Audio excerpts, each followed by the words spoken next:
Gran Casino de Ceuta les ofrece La Voz del Faro.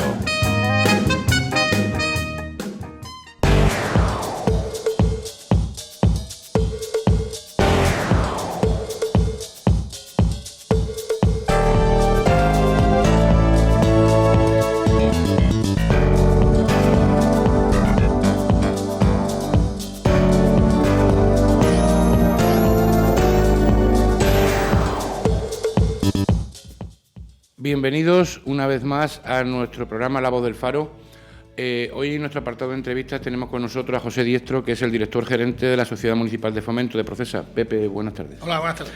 Bueno, en Procesa, que desde su creación prácticamente ha llevado la responsabilidad de nuestra ciudad de los fondos europeos, hay un apartado que quizás es el que más preocupa al Gobierno, preocupa a todos los ceutíes, que es el tema del paro. Vosotros ahora mismo estáis trabajando como una prioridad dentro de Procesa diversos apartados en relación con el Fondo Social Europeo y con diversos programas relacionados con la intención de intentar mitigar el paro en todos los niveles, pero también en el plan juvenil. ¿Nos hablas un poco de todo este gran proyecto que tiene Procesa? Sí, como todo el mundo sabe, Procesa gestiona los fondos que proceden de Europa y en este caso, cuando hablamos del Fondo Social Europeo, es un fondo que va dirigido precisamente, como tú comentabas, a potenciar el empleo, activar políticas de empleo y mejorar las condiciones de empleabilidad de las personas, sobre todo de los colectivos más vulnerables. Nosotros en Procesa manejamos fundamentalmente dos programas. Manejamos el programa operativo del Fondo Social Europeo, que es un programa que viene de antaño, de hace ya mucho tiempo. En este caso es un ciclo que va desde 2014 hasta 2020, y ese programa se divide fundamentalmente en dos tipos de actuaciones. Una actuación que está enmarcada en lo que era antes la iniciativa Equal y que se desarrolla en el Polifuncional del Príncipe y en la Escuela de la Construcción, que es una actuación dirigida a la empleabilidad de las personas y de los colectivos más vulnerables. Y lo que se hace básicamente es tratar a esos colectivos, que son colectivos que proceden, a nosotros nos llegan a través de entidades que llamamos entidades colaboradoras, como desde la prisión hasta el centro de drogodependencia, el tema de mujer, el tema de violencia de género, es decir, todas estas entidades y asociaciones nos mandan personas que tienen un perfil de muchísima debilidad y que nosotros tratamos desde el principio, atendiendo no solo a su nivel formativo y a su capacidad de acceder al mercado de trabajo, sino también incluso en el ámbito de las habilidades sociales y de su capacidad de insertarse en la sociedad, incluso antes que en el mercado laboral. Y en función de eso se establecen unos perfiles de beneficiarios que o se derivan a formación práctica en la Escuela de Construcción, donde se dan cursos de formación muy prácticos para que las personas aprendan oficios que puedan luego servirles para desarrollar su actividad laboral posteriormente, o si tienen carencias iniciales de como puede ser la alfabetización, pasan primero por un periodo previo que se ejecuta en el Polifuncional del Príncipe, que son cursos y periodos formativos para aprender determinadas habilidades sociales, alfabetización y otro tipo de cuestiones que consideramos previas a su formación propia para el empleo, ¿no? Que sería la que vendría después en la Escuela de Construcción. Esa es una parte del programa operativo del Fondo Social Europeo muy importante, porque, como digo, atiende a los colectivos más vulnerables, los más vulnerables de todos, ¿no?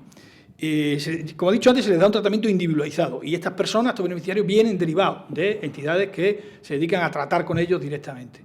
Y luego está la otra parte del programa operativo del Fondo Social Europeo, que de lo que trata es de ayudar directamente a la empleabilidad de los desempleados. ¿De qué manera? Pues a través de ayudas directas a las empresas para la contratación indefinida de trabajadores en desempleo.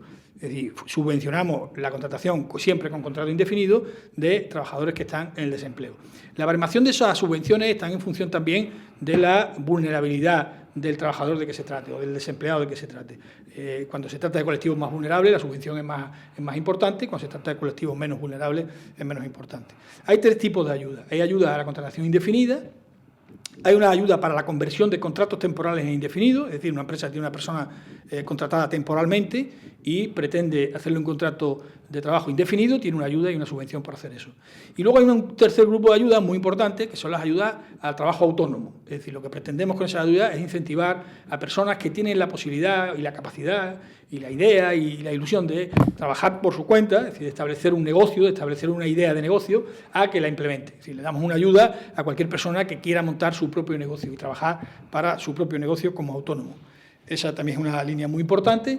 Y lo que puedo decir es que hasta ahora, como digo, este programa abarca de 2014 a 2020, hasta ahora ha sido tal el volumen de solicitudes, tanto de contratos indefinidos como de autoempleo, que tenemos incluso ciertas dificultades presupuestarias, lo cual no es una mala noticia, sino todo lo contrario. Aunque tengamos dificultades presupuestarias, nuestra obligación es solucionarlo. Es muy interesante que haya tantas solicitudes, porque eso demuestra que hay, primero, por parte de las personas desempleadas, un interés por formarse y por trabajar y por implementar su propio negocio, y por parte de las empresas parece que también debe haber una actividad suficiente para que les permita hacer tantos contratos indefinidos, con lo cual son buenos indicadores. Una pregunta que decía, aunque luego vamos a seguir hablando sobre el tema de otros proyectos. Cuando me dice que estáis teniendo dificultades presupuestarias y estamos en 2017 hasta 2020, sí. ¿Hay alguna posibilidad de que podáis implementar esas cantidades? Sí. Dificultades presupuestarias me refiero en términos de anualidades. Lógicamente, hasta 2020 hay más dinero, pero en términos de anualidades. Es decir, la anualidad de 2016... pues, 14, 15 y 16, y lo que vamos del 17 se ha consumido con cierta rapidez, ¿no? Pero siempre se puede implementar, es verdad que siempre se puede implementar, y la ciudad siempre está volcada en esta tarea, y creo que no tendremos problemas si fuera necesario implementar un poco esa cantidad para terminar la anualidad corriente sin ningún problema.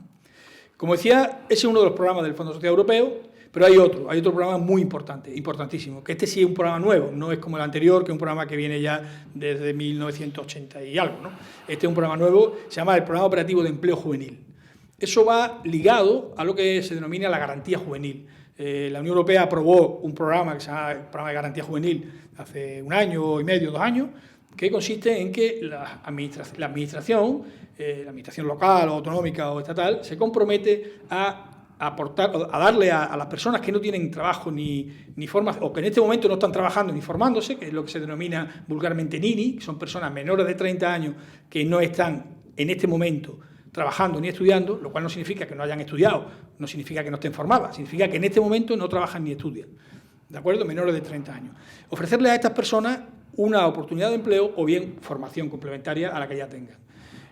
Para eso se implementó un programa, que es el Programa Operativo de Empleo Juvenil, financiado con el Fondo Social Europeo, del que Ceuta, lógicamente, participa. El programa de empleo juvenil va dirigido, como digo, a estas personas, a este colectivo, al colectivo de NINI, y nosotros tenemos previsto en este programa una serie de acciones formativas, y ahora hemos implementado una acción nueva que hemos desarrollado y que es un instrumento muy parecido a lo que son los talleres de empleo que implementa el SEPE. Es decir, nosotros lo hemos llamado talleres profesionales, y consiste hemos hecho una convocatoria pública que estamos resolviendo ahora, en que determinadas entidades sin ánimo de lucro, que en concreto en nuestra ciudad se han presentado, pues no sé, Cruz Blanca, la Confederación de Empresarios, el Sindicato Comisiones Obreras, presentan un proyecto de formación eminentemente práctica para este colectivo, es decir, para menores de 30 años que no estudian ni trabajan, para desarrollar tareas por las cuales van a estar contratados durante 6 meses con un contrato de trabajo, de aprendizaje o de formación que corresponda, y con un sueldo equivalente a, creo que 1,5 veces o 2,5 veces, no estoy muy seguro ahora, el IPREN, el salario mínimo. Es decir, unas condiciones que están establecidas en las bases.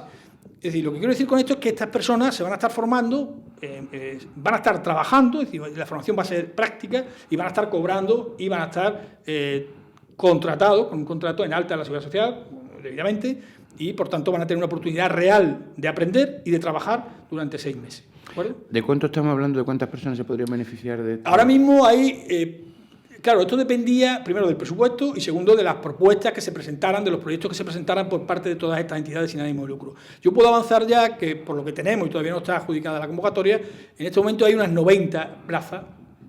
Por los proyectos que han presentado las entidades sin ánimo de lucro, habría unas 90 plazas para chavales chavales y chavalas, hombres y mujeres, que pueden participar en estos talleres profesionales. Lógicamente, en función del presupuesto, volveremos a sacar más talleres para darle oportunidad a más personas de este colectivo, ¿no?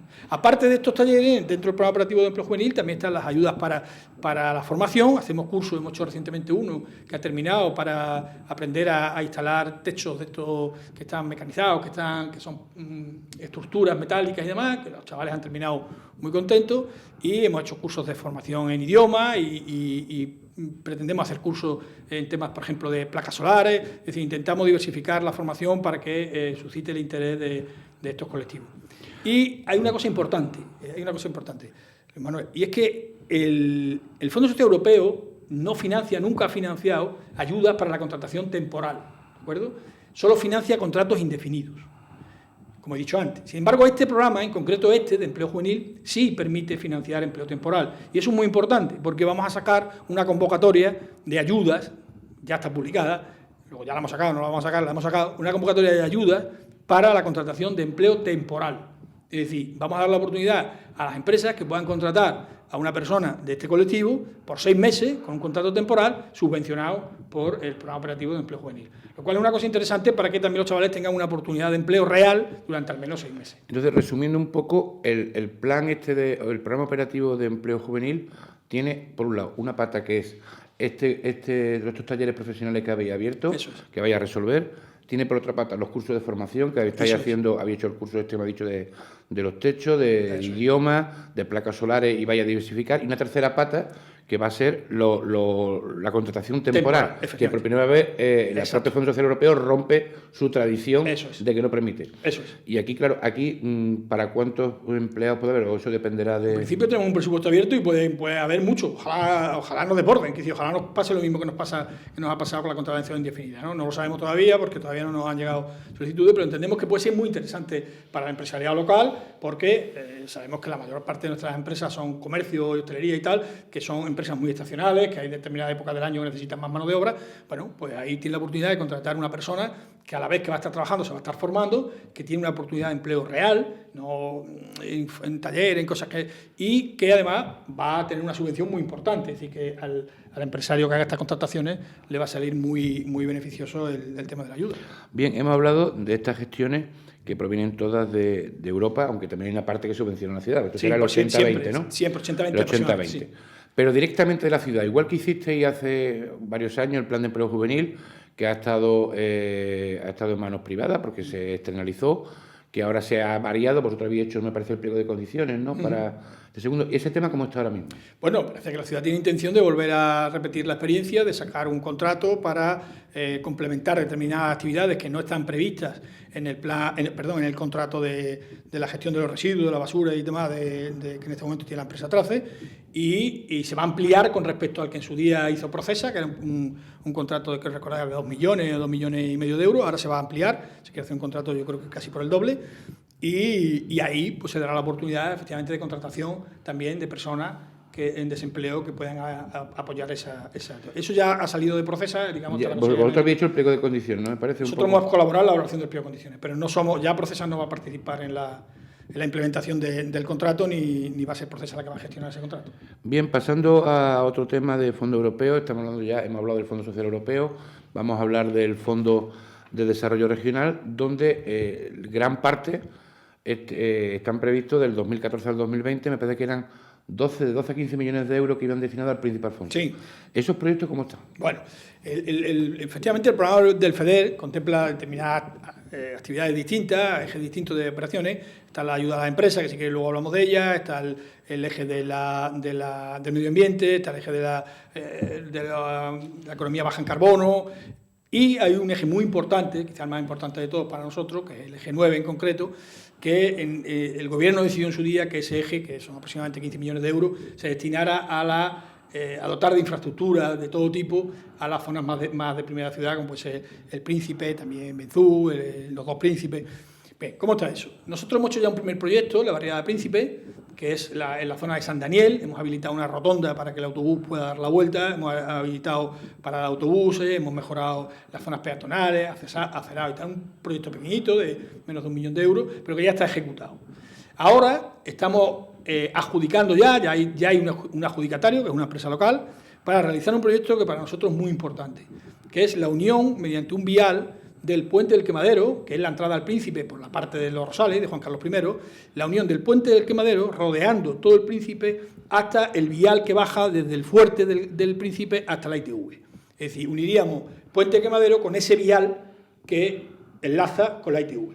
¿Por qué es importante? Pues porque sería un nuevo acceso a la zona del polígono industrial sin tener que ir por la carretera por donde va todo el mundo y que se forman tantísimos atascos. Es decir, se podrá ir desde el puerto hasta las naves de los polígonos, hasta la ITV, cogiendo, por ejemplo, por el barrio de Las Latas, que se denomina, Benítez, subiendo por Caballería, atravesando por el Príncipe, Puente Quemadero, y en el Puente Quemadero coger ese vial a la derecha que te llevaría directamente a la ITV. Con lo cual no tienes que pasar por la carretera del hospital y por la zona que está más colapsada. Por tanto, este vial es un vial muy importante, lo estamos adjudicando en este momento, ya hay adjudicatario, como digo, una empresa local, y para nosotros tiene un valor fundamental esta infraestructura nueva del Príncipe. Eso aproximadamente el presupuesto es de 1 millón de euros. El resto del presupuesto que queda en ese eje, que sería otros 10 millones aproximadamente o más, bien, pues ya hay proyectado y se está complementando unas instalaciones deportivas en el Príncipe, que serían 2 campos de fútbol 7 de césped artificial, con iluminación, con sus vestuarios. Los vestuarios son los que se están diseñando en este momento, con sus vestuarios y dotados de vallados, por supuesto, cerrados y dotados de todo tipo de instalaciones necesarias para que se pueda practicar deporte y competiciones allí justo en la barriada del Príncipe. Eso, el proyecto está ya muy avanzado y creemos que en un plazo de no más de un mes lo vamos a poder licitar. Eso tendrá un valor aproximado de unos 2 millones de euros. También hay previsto hacer un proyecto que lo redactará Acensa, los servicios técnicos de Acensa, para mejorar las acometidas de agua potable, saneamiento y todo lo que tiene que ver con el ciclo integral del agua en la barriada del Príncipe, que tiene carencias muy graves en ese sentido. La barriada del Príncipe presenta una dificultad extraordinaria para ese tipo de acometidas, por su fisonomía, por cómo está diseñada, pero Acensa tiene hecho un plan muchísimo más ambicioso. De momento se van a implementar en torno a 2,5 millones, 3 millones de euros de ese plan en acometidas y saneamiento, acometida de agua potable y saneamiento. Y por último, lo que se pretende también, la intención es dotar a la barriada de un nuevo edificio de carácter social, lúdico, es decir, que sirva para este proyecto que se ha aprobado en el Pleno del proyecto de dinamización del Príncipe y que le aporte a los vecinos del Príncipe pues distintas posibilidades. Por ejemplo, salas de informática, salas de estudio, un salón de actividades. Un nuevo polifuncional, pero dirigido... Exacto, un nuevo polifuncional, pero más ambicioso que el actual, es decir, con más posibilidades que el actual. Y la idea es la siguiente: el edificio polifuncional actual ha servido y se ha demostrado el éxito. Digamos que casi está muriendo de éxito porque está sobresaturado. Allí está el ICUAL, allí hay atención de los servicios sociales, allí está el registro de la ciudad, allí hay un punto de atención del IPSI, allí está la policía, allí hay una biblioICUAL, una biblioteca que abrimos nosotros con fondos europeos y que está teniendo un éxito desbordador. Si por la tarde hay gente en cola para entrar a la biblioteca. Y luego pretendemos que ese edificio se destine casi en exclusiva a lo que es el ICUAL, lo que hemos hablado antes, a lo que es la atención a estos colectivos desfavorecidos, ampliar la biblioteca, hacerla mucho más grande porque es necesario en la barriada, y construir otro edificio que albergue todo ese plan de dinamización, que tuviera que ver con actividades deportivas, lúdicas, de ocio, de cultura, de lectura, de música, en fin, un poco un compendio de todo lo que se pretende hacer para dinamizar la barriada, tanto para jóvenes como para personas mayores, pensando también mucho en las personas mayores. ¿Y este presupuesto sería...? En torno a 5 millones, 6 millones, 5,5, 6 millones de euros, que cerraría el ciclo. Bien, de otra manera, también tenemos... en otro tema que habéis también estado interviniendo y estuviste viendo todo el tema del proyecto del cable submarino por el tema, que se dejó porque se salía el precio. Ahora se va a diversificar esto en un proyecto que se decía para la reforma del 112, para cámaras. ¿Eso ahora mismo cómo estáis trabajando? Bien, efectivamente nosotros en su momento se preveyó en el programa la implementación de un cable de fibra óptica que uniera la península con la ciudad, independiente del cable de fibra óptica que ya existe, que es de una empresa privada, y que prestara una especie de servicio público, ¿no? Eso ha habido que desecharlo por el coste, ¿no? Eso no va a bajar de 5 millones de euros la inversión que hay que hacer y no disponemos de esos fondos. En el programa hay previsto 2,5 millones.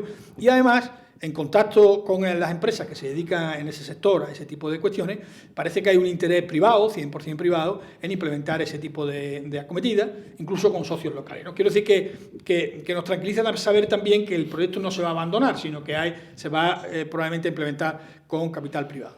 Nosotros lo que hemos hecho ha sido redirigir el interés de los fondos del programa a otro tipo de proyectos. Y como parece que también es una preocupación que está en la calle, en Ceuta, y que nos preocupa a todos y que nos interesa a todos, que es el tema de la seguridad y el tema de un poco del orden del tráfico y todo tipo de cosas, pues queremos implementar un proyecto que se denomina un proyecto de Safe City, un proyecto de seguridad en la ciudad y tal, que sirva para establecer unos puntos de vigilancia del tráfico y vigilancia también de posibles delitos y tal, que estarían, por supuesto, en manos de la policía y que serviría para establecer una serie de controles a lo largo de la ciudad. Es decir, es un proyecto de cámaras que una de ellas estarían destinadas al tráfico, otras a temas de seguridad, como digo, controladas por la policía, y que podría incardinarse, como tú bien dices, en ese otro proyecto común que hay, que es establecer un un lugar donde estuviera el 112, donde estuvieran todo ese tipo de operativos que, lógicamente, se tienen que coordinar, es decir, porque si al final hay un operativo vigilando la ciudad que detecta cualquier cuestión, pues tener al 112 al lado siempre... Pero el proyecto de los nuevos medios tecnológicos para el 112 también estaría dentro de este dinero. No. El proyecto de 112 no se financia con el FEDER. El FEDER financiaría otro proyecto complementario del 112. Que sería complementario, que es lo que estamos hablando de cámaras de tráfico y de cámaras para seguridad. Sí. Bien. Un centro de control. Sí. Hemos hablado dentro de los ejes de los fondos europeos, hemos hablado del tema del Príncipe, hemos hablado del tema del antiguo cable que ahora se va a variar. ¿Cómo van el resto de los ejes? Bueno, tenemos un eje importante en el FEDER, que es el eje de la ayuda a las empresas. Son subvenciones que se dan a fondo perdido por la inversión que realizan las empresas. Las subvenciones están siempre en función de la inversión que la empresa realiza, ¿no? Ese eje se está desarrollando muy bien, se está consumiendo al 100%, lo cual es una satisfacción también, porque eso indica que efectivamente hay actividad empresarial y se está invirtiendo en la ciudad.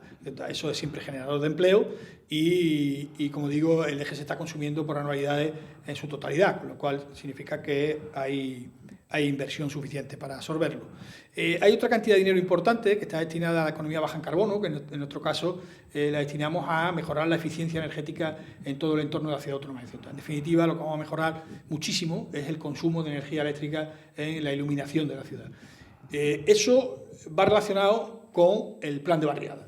Es decir, lo que hemos hecho ha sido que en cada uno de los proyectos, de los 10, 11 proyectos que hay previsto licitar del plan de barriadas, que abarcan, pues eso, 10, 11 zonas de la ciudad, prácticamente toda la ciudad, cada uno de esos proyectos llevará una separata, un proyecto separado, pero que van unidos, de iluminación, ¿de acuerdo? Que lo que persigue no es tanto mejorar la iluminación solo o cambiarla, sino mejorar la eficiencia energética de esa iluminación, es decir, ser muchísimo más eficiente, cambiar las luminarias de Ceuta por luminarias mucho menos, que consumen muchísimo menos y que dan prestaciones incluso mejores que las que dan las luminarias antiguas. Como digo, vamos a incluir en cada uno de los proyectos del plan de barriada una separata con el proyecto de iluminación, por el valor de los 3 millones y pico de euros que hay en el programa para esa cuestión, para la cuestión de la eficiencia energética. Bien, estamos en 2017, pero aquí cuando parece que los programas europeos se empiezan en el 2014, se terminan en el 2020, y luego siempre hay un +2, sí. Pero dentro de una tendréis que estar ya preparando ya el siguiente plan operativo, ¿no? Sí, claro. Quiero decir que la Comisión Europea probablemente esté pensando ya, y de hecho avanza cuestiones ya para el próximo programa, ¿no? Ahora ha surgido algo que va a influir de manera notable en este asunto, y es que, como todo el mundo sabe, Reino Unido se ha ido, se va, el famoso Brexit. Eso va a influir de manera significativa en el presupuesto comunitario y, por tanto, también en el reparto de fondos para el próximo periodo. ¿En qué posición queda España en todo esto? Pues queda una posición un poco delicada, porque España puede pasar de ser receptor neto, es decir, de recibir fondos, de recibir más fondos de los que aporta, a tener que contribuir, es decir, a convertirse en contribuyente neto, es decir, a aportar más fondos de los que recibe, porque al no estar el Reino Unido, pues hay que repartir la carga entre los países que quedan, y entre los países que quedan, España es de los más fuertes, por decirlo de alguna manera, de los que tienen un PIB más alto, por tanto le va a tocar aportar más. ¿Cómo va a quedar todo eso? Bueno, pues sabemos que las negociaciones todavía son incipientes, el Brexit ni siquiera se ha declarado oficialmente todavía, y ahí habrá una negociación que a mí se me antoja que va a ser muy dura, y del resultado de esa negociación saldrá lo que nos quede para los próximos periodos. Yo creo que es pronto, pero desde luego no va a ser fácil la próxima aventura de fondos europeos. Vosotros también durante estos últimos meses habéis estado trabajando con la Consejería, que dependéis de la Consejería de Economía y Hacienda, habéis estado trabajando con el presidente en todos esos datos que por alguna parte el presidente llevó a la conferencia del presidente para mejorar la financiación de Ceuta. Desde tu punto de vista, Ceuta está, porque el presidente vino a definir en tres apartados un poco esta cuestión. Por un lado era lo que eran competencias municipales, por otro lado lo que eran competencias autonómicas y por otro lado competencias que sin ser autonómicas la propia ciudad echaba una mano. De alguna manera, con el estudio que habéis hecho, en el que vosotros habéis tenido una parte importante, ¿tú piensas que hay suficientes razones para poner encima de la mesa al Estado para que entienda que Ceuta necesita un tratamiento especial dentro del nuevo modelo de financiación autonómica? Sin lugar a dudas, sin lugar a dudas. Aquí la cuestión está efectivamente en delimitar lo que son competencias municipales, de lo que son competencias, en este caso, autonómicas, porque como sabemos en Ceuta eso está todo ligado y es difícil a veces deslindar, y a todo eso hay que añadirle las especiales circunstancias de una ciudad como esta, que está alejada del territorio peninsular y europeo que tiene una frontera con un tercer país que no es miembro de la Unión Europea, y por tanto una frontera que tiene unas características propias, que es un país que tiene unas características también diferentes, como es Marruecos, que es un país que se está desarrollando, que hay una evolución en su población y hay unas demandas que se van incrementando de manera muy notable, como se está viendo, ¿no? La capacidad que tienen de absorber todo lo que les llega y todo eso. Hay la necesidad de atender, además, cuestiones que derivan de esa frontera y de esa vecindad, como es el tema que ahora está tan en boga de la atención a los menores no acompañados. Hay un tema absolutamente fundamental, que es el impacto que tiene la inmigración en esta ciudad, una ciudad tan pequeña y con tanta población, la presión del asunto de inmigración. Es decir, todo eso son argumentos más que suficientes, como mínimo, para plantearse, para hacer un planteamiento, que es lo que ha intentado el presidente, con números, racional y de manera certera, cuál es la financiación que necesita la ciudad para atender todas esas cuestiones. Es decir, por un lado tienes que atender lo que es la entidad local, es decir, la ciudad tiene que garantizar la limpieza, la seguridad, la atención, en fin, lo que es un ayuntamiento, que tiene que estar perfectamente dotado financieramente, y en algunos casos en esta ciudad no lo está. Tiene que atender lo que son las competencias autonómicas, que también son cada vez más exigentes y cada vez demandan más fondos y que tampoco está muy claro de dónde vienen esos fondos. Y luego tiene que atender cuestiones que, por estar donde estamos y por ser quien somos, no podemos mirar para otro lado. Es decir, nosotros tenemos que prestar una atención a todo lo que en la ciudad ocurre, con consecuencia del hecho fronterizo o como consecuencia de lo que sea. Pero si ocurre, ocurre y hay que atenderlo. Y por tanto, insisto, el presidente ha hecho un planteamiento muy lógico y muy razonable de decir, oiga, no somos un ayuntamiento al uso, no somos una ciudad de 80.000 habitantes como cualquier otra de la península, sino que tenemos unas características distintas que necesariamente nos obligan a atender servicios que probablemente no nos correspondan, pero da igual, porque los tenemos que atender y por tanto necesitamos esa financiación. Por eso, respondiendo a tu pregunta, claro que sí, claro que hay argumentos más que de sobra. Bien, otra cuestión. Vosotros estáis pendientes ahora mismo, licitasteis un bufete de Madrid especializado en temas de derecho marítimo, vamos a llamarlo así. Está haciendo un estudio, me parece que es el bufete Gómez Acebo. Está haciendo un estudio sobre esa petición que tiene la ciudad de cambiar las obligaciones, de alguna manera, del servicio público que tienen las navieras y que se incluya una rotación a un precio tasado, a un precio bajo. ¿Cómo están? ¿Qué les falta a ese estudio por parte del bufete? Bueno, nosotros, después de trabajar mucho y muchas personas distintas en el asunto de la posibilidad de establecer alguna rotación que permita un precio mucho más bajo del actual y que sobre todo haga posible que personas que quieran venir a Ceuta, por la razón que fuera, lo puedan hacer a un precio razonable, que sabemos que ahora es prácticamente imposible, llegamos a la conclusión de que de alguna manera había que establecer eso con un carácter obligatorio. Es decir, la línea Ceuta-Algeciras es una línea declarada de servicio público, de interés público, perdón, una línea de interés público, y por tanto el Estado, la Administración, tiene la capacidad de intervenir en esa línea. Tiene la capacidad y tiene la obligación de intervenir. La línea es verdad que está suficientemente bien atendida, porque hay muchos barcos y hay muchas rotaciones, pero tiene una carencia fundamental y tiene una barrera fundamental, que es el precio. El precio hace inviable que determinados colectivos, determinadas personas, no solo de fuera, sino también de Ceuta, puedan acceder a ese servicio con normalidad, porque es un precio elevado. ¿Como consecuencia de qué? Bueno, le hemos dado millones de vueltas, ¿no? Como consecuencia quizás de un exceso de oferta, como consecuencia de que hay barcos que viajan vacíos, en fin, de esto ya se ha hablado muchísimo, ¿no? Del tema de excesivas rotaciones quizás en determinados periodos del año, en fin, le hemos dado muchísimas vueltas y al final siempre llegamos a la misma conclusión, sí, pero los precios son los que son y después de intentar por mil maneras que fueran de otra manera, no se consigue absolutamente nada, porque al final el mercado es un mercado libre, está protegido por la Unión Europea, por el derecho comunitario, y las navieras son libres de manejar sus precios. Bien, nosotros, por tanto, llegamos a la conclusión de que la única manera de conseguir al menos alguna rotación, si no todas, al menos alguna rotación a un precio razonable, era imponiéndolo. ¿De acuerdo? Imponiéndolo. ¿Cómo se impone eso? Eso solo se puede imponer cuando se trata, como en este caso, de una línea de interés público. Si no fuera así, no estaría permitido, no se podría imponer. En la línea en concreto de Ceuta y Algeciras existen en este momento dos obligaciones de servicio público que figuran en la ley, ¿de acuerdo? Que figuran y que quizá mucha gente no conozca. La ley dice que la línea de Ceuta-Algeciras, cualquier compañía que...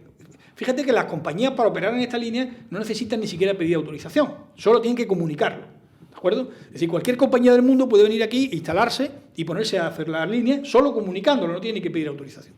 Pero tiene que cumplir 2 obligaciones de servicio público que están en la ley. Una, tienen que hacer al menos 3 rotaciones diarias, como mínimo. Por eso cuando muchas veces se escucha en este tipo de debate, no, es que entonces la compañía va a quitar la rotación y nada más que va a hacer una, o en determinados meses no va a hacer ninguna, eso no es posible. La ley les obliga a todas las compañías a hacer mínimo 3 diarias. Bien. Y luego hay otra obligación de servicio público que figura en la ley, y es que la compañía tiene que permanecer operando en el estrecho al menos 3 años. No se puede ir antes de 3 años, ¿de acuerdo? Bien. ¿Nosotros qué pretendemos? Pues introducir una más. Es decir, oiga, de esas 3 rotaciones que usted está obligado a hacer por ley, una de ellas, solo una de ellas, la va a hacer a un precio público, a un precio tasado, a un precio que pone el Estado, ¿de acuerdo? Con lo cual tendríamos una rotación por cada naviera, como son 3 navieras, tendríamos 3 rotaciones diarias a precio tasado, que consideramos que sería suficiente 3 rotaciones diarias para que al menos todo el mundo tuviera acceso a un precio, a un barco a un precio más barato. Bien, cuando nos pusimos a trabajar en eso tiene un grado de complejidad importante, porque el derecho comunitario, el derecho que tiene que ver con la defensa de la competencia, que lógicamente es el mismo que el derecho en nuestro país, defiende a ultranza la libre competencia. Por tanto, permite la ley, el reglamento comunitario, permite que en determinados casos, en líneas de interés público como esta, la Administración puede imponer incluso precios, puede imponerlo, pero tiene que ser una medida muy excepcional, muy justificada, proporcional, que responda a que no se ha podido por otra vía, por ejemplo, por la vía de eliminación de entrada o mejorar la competencia, llegar a esa misma solución. Es decir, que hay que justificar muy mucho por qué se pretende implementar esa medida y no otras que no vayan en contra de la competencia. Por ejemplo, eliminar barreras de entrada. Nosotros ya hemos demostrado que es que no hay barreras de entrada, si no hay ni que pedir autorización. Mejorar la competencia incrementando, pero si ya hay 18 rotaciones diarias, ¿cuántas vamos a poner? Es decir, pretendemos demostrar que no hay otra solución que imponerse, pero eso no es fácil. Y luego viene la otra cuestión importante, ¿y qué precio? Oiga, ¿y por qué ese precio? O sea, vamos a hacer una rotación a 20 euros. ¿Y por qué a 20 euros? ¿Y por qué no a 24? ¿Y por qué no a 17? Bien, esa era otra cuestión que había que analizar de manera detallada y que tenía que ser, el cálculo tenía que ser absolutamente transparente y verificable. Es decir, si nosotros decimos que una naviera puede hacer una rotación a 15 euros y no pierde dinero, eso lo tenemos que demostrar. Y con datos verificables. Si no, evidentemente, el Tribunal de Defensa de la Competencia pues dice, oiga, lo que usted está diciendo mete en pérdida la naviera. Eso, ¿qué hicimos? Después de trabajar nosotros mucho en eso, pensamos que era importante poner eso en manos de alguien que le diera peso a esas opiniones y que le diera, sobre todo, un cariz jurídico importante, porque entendemos que esto finalmente va a haber que debatirlo mucho y va a haber que pelearlo mucho en la Dirección General de Marina Mercante, en la Comisión Nacional de la Competencia y probablemente llegaremos a Bruselas. Por eso acudimos a un despacho de primer orden, que es el despacho efectivamente de Pombo, Gómez Acebo y Pombo, para que nos ayudara para... tengo que decir también que hemos elegido este despacho, porque como todo el mundo sabe, uno de los despachos más importantes de nuestro país, y porque no tenía relación de ningún tipo con ninguna de las navieras. Alguien puede decir, bueno, ¿y por qué no cogiste Garrigue o el otro? Bueno, bien, porque este es el que no tenía ninguna relación con las navieras, ¿no? Lógicamente no nos vamos a poner en manos de alguien que tiene como cliente las navieras. Bien, este despacho le hemos contado nuestra opinión y nuestra filosofía de lo que queríamos hacer, y ellos lo han analizado a través de los técnicos que tienen, sobre todo un catedrático muy importante de Derecho Administrativo, que es Santa María.